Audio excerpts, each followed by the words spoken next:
Hey guys, what's up? In this tutorial video we're going to show you a simple trick how you can find out how many files are in a Google Drive folder. So let us get started. Alright guys, so there are basically two different approaches. The first one would be to simply bulk select all files or items within a folder at once. To do that, head over to Google Drive and select the folder you would like to investigate. So let me go with that test folder I created for demonstration purposes here in the left panel.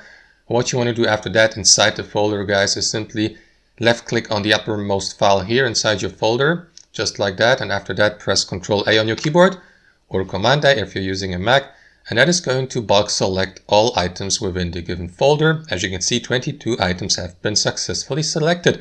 However guys, that approach has a limitation because this will allow you to bulk select at once only up to 50 items. So if your folder contains or features less than 50 items, this method may work perfectly for you.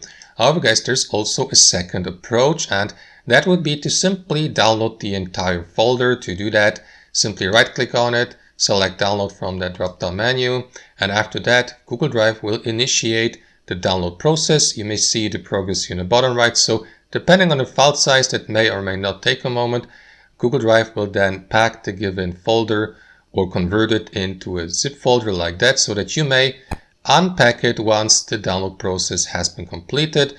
And that's basically it. Once you have unpacked the given folder, simply access it on your device like your laptop or desktop computer or Mac, and repeat the same process. Simply bulk select all items within the given unpacked folder by pressing Ctrl A, and this time you will be given the opportunity to bulk select all of them at once, even if the number or count exceeds the limitation of 50 here on Google Drive. So that's it guys, that's the only two methods that seem to work. There are no other methods that work.